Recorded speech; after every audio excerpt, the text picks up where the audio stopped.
Hello everyone, Trisha, it's me, Jenny, and it's time for another Not Naked video response to Trisha Hershberger's series Naked Truth, where we talk as candidly and as truthfully as possible about the subject of her choosing straight out the shower, no makeup, first take, one take. Most people choose to do naked, I choose not to. If you want to answer to that, go watch my previous Naked Truth, because that kind of covered the whole subject in quite a lot of detail.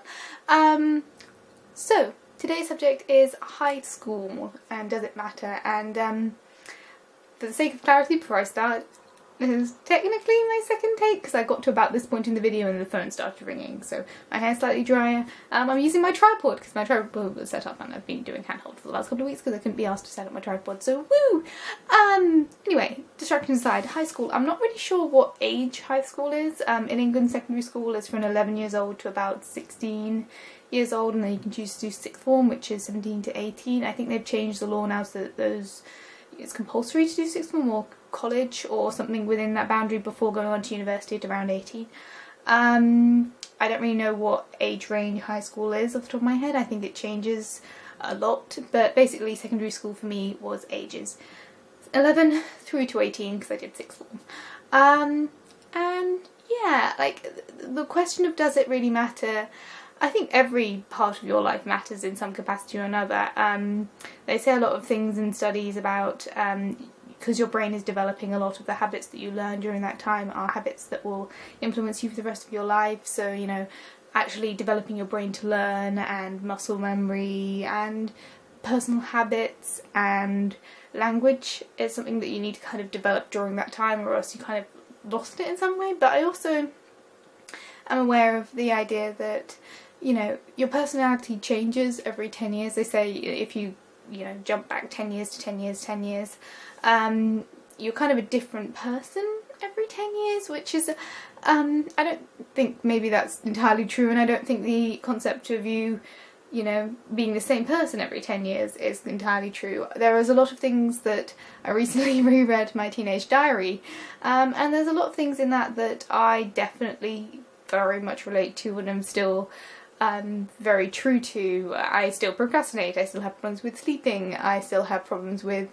you know, over-absorbing media rather than doing the things that I really should be doing, which I think at this point is just a set facet of my personality, which maybe was formed during during high school, but I think I can also recognise aspects of that self back in primary school and aspects of that self this week and the last few days. So there's a lot of things that maybe I became very much aware of in secondary school, but I kind of always been part of my personality. I think one of the things that I was thinking about while in the show that has changed in my personality is when I was a teenager I'd try to go for the confidence thing, and then would be truly mortified for weeks and weeks and weeks if it went wrong. So I can remember one time I learned how to eat food very fast during secondary school because I liked having the hot food, and then I really wanted to get to the library as soon as possible because that was like my safe zone. So I was basically a library hermit in secondary school, which is the reason why I like class librarian,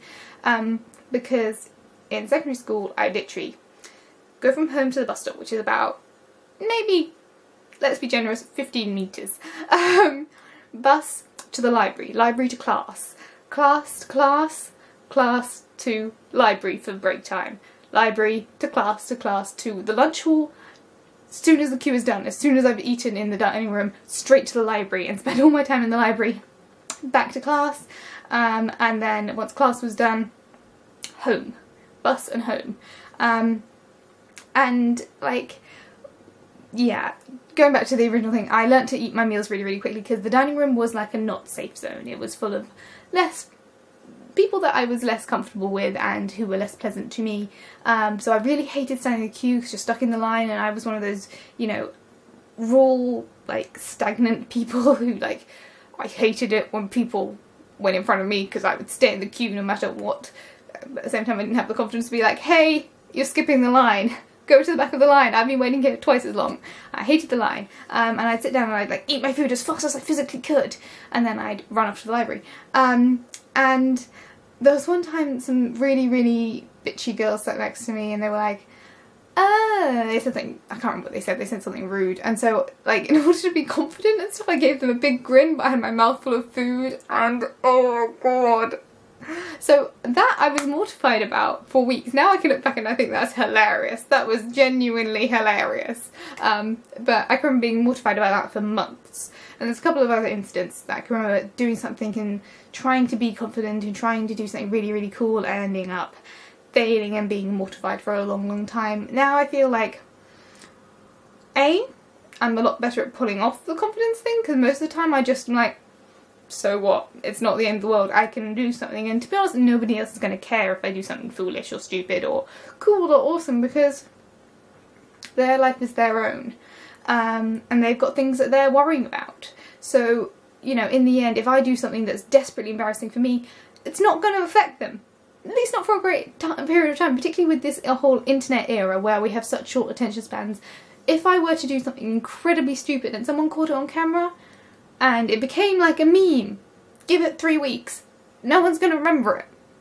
And having that mentality over what I had at during secondary school kind of helps a lot with, you know, just being myself and being a silly human being, because there's a lot of things that are permanent and there are some things that will affect you in the long run, but in the end most things won't. Most things are not going to affect you in the long run, and those things that are, you can compartmentalise and you can mature with it. So I don't know whether or not that says anything particularly about secondary school, but that's kind of, I think that summed up a lot of my thoughts on high school actually, the fact that when you think something is desperately important, in the end everyone's in a busy brain space. In fact, there's an episode of Buffy, and I wish I could remember the name. I think it's Earshot.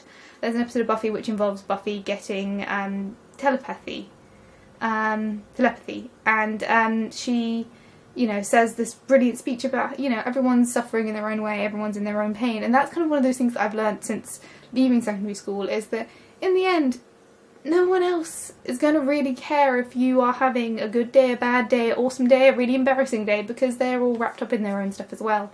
So having learned that as an adult means that I have a lot more freedom to be myself and be quirky and weird and whatever else I want to be. While in secondary school, those things mortified me because I couldn't stop thinking about how people were thinking of me, and in the end people weren't thinking of me that much, I don't think.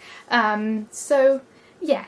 I'm trying to keep this brief, and that's pretty much the only coherent thought I've come up with this entire time, while I was in the shower and while I was on the phone and while I'm talking to this camera. So that's the end of the video! I have more energy than normal. I think that cup of tea that I had before showering really helped.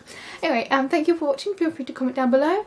How do you think you are as a person now in comparison to the person you were in secondary school? There's a lot of very similar things that I had for me. There's a lot of slightly different things, but in the end I think I haven't quite reached that 10-year bracket, so I'm still a lot of the same person that I was back in secondary school, but with a bit more confidence and different level of life skills, I think. Anyway, thank you all for watching, and I'll see you guys all soon. Bye guys!